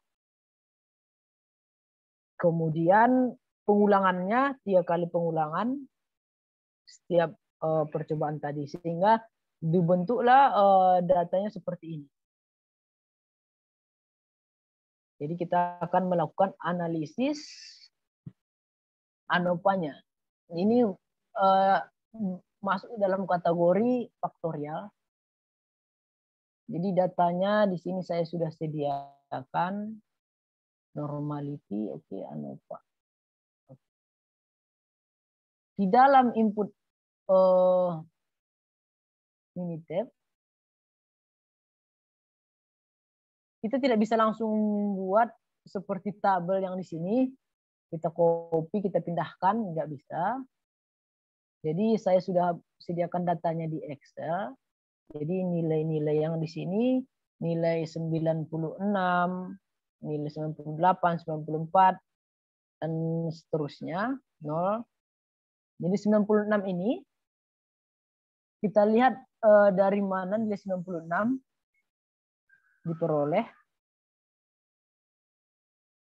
96 kita lihat dari lama fungsinya 2. Seperti ini 2. Lama fungsi, ini lama fumigasi, maksudnya lama fumigasi,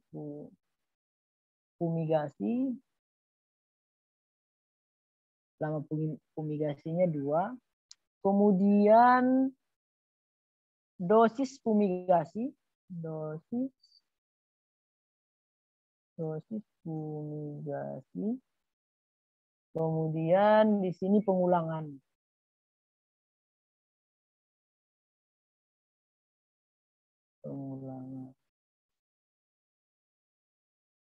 Pengulangan. Jadi nilainya 96. Kemudian yang berikutnya saya mengarah ke bawah. 98. Ini berarti fumigasinya 2. Kemudian dosisnya 0. Kemudian pengulangannya 2. Gitu seterusnya 94 sampai 0. Jadi inilah yang kita masukkan ke dalam Minitab tadi.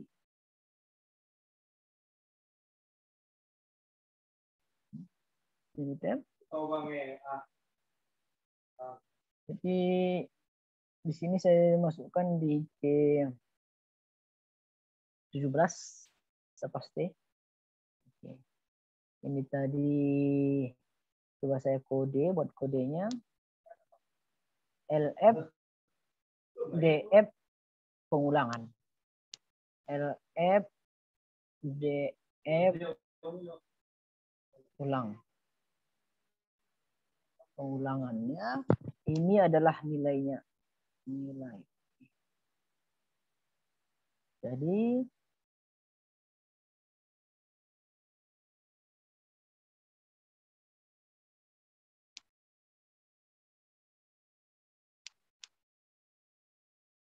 masuk ANOVA, kemudian General Linear Model. Di SPSS pada pertemuan sebelumnya saya sudah jelaskan ada beberapa peran General Linear Model, kemudian ada one way, ada two way. Jadi di sini masuk General Linear Model. Nanti coba saya ulang lebih detail pada untuk pertemuan berikutnya. Kita coba langsung ini untuk mengisi waktu yang belum. Jadi responnya.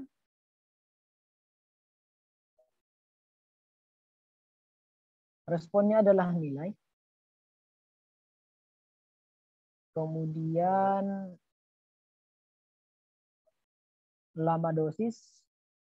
Lama dosis.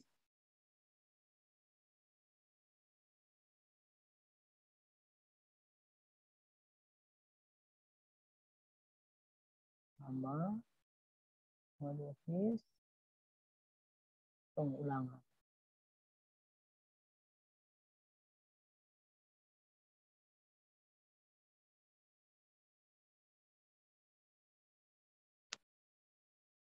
pengulangan di sini tidak masuk.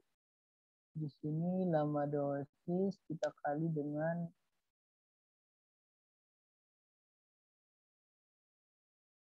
sehingga kita lihat hasilnya. Bentuk, karena yang kita inginkan di sini, ini sebenarnya bentuk ragamnya. Lama dosis, lama dikali dosis, seperti apa.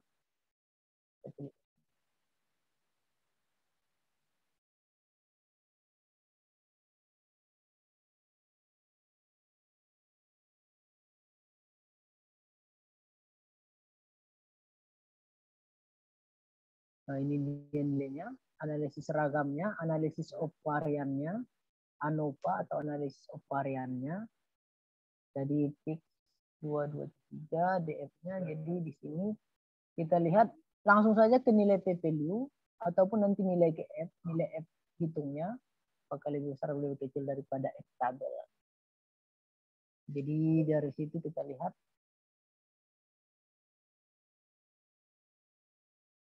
rancangan acak kelompok masuk dalam rancangan acak kelompok karena ada pengulangan.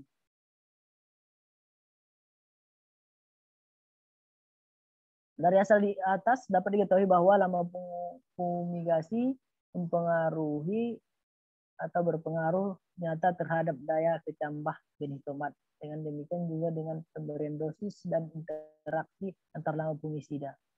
Jadi kita lihat di sini LF nilainya 0,0, detailnya berarti memberikan pengaruh lama ininya.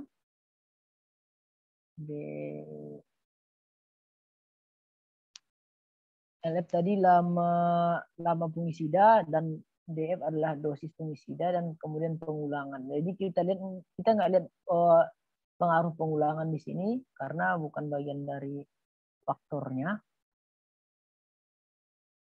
Jadi di sini dapat kita lihat pemberian dosis memiliki pengaruh terhadap lama perkecambahan benih tomat, daya perkecambahan benih tomat, kemudian dosisnya juga memiliki pengaruh. Kemudian kalau digabung dosis dengan lama perkecambahan juga memiliki pengaruh. Jadi lama dosis dan lama perkecambahan itu memiliki pengaruh yang signifikan terhadap daya kecambah benih tomat.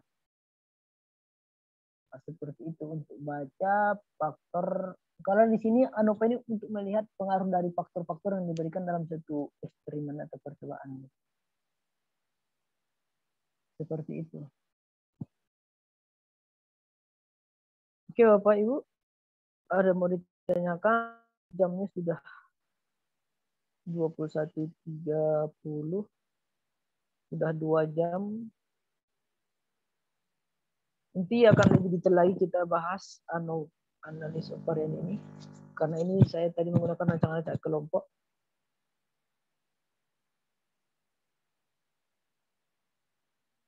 Baik, terima kasih Coach.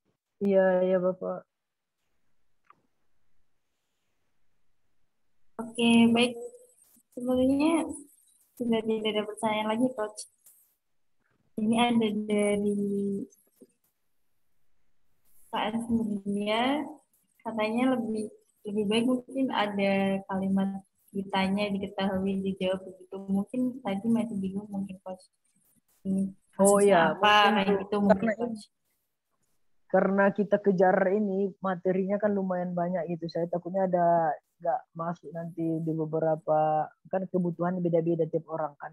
Jadi saya takut nanti kebutuhannya nggak tercukupi. Jadi kita mengikuti modul jadinya tadi. Seharusnya memang harus ada hipotesisnya gitu kan. Kemudian daerah kritisnya dan hasilnya gitu.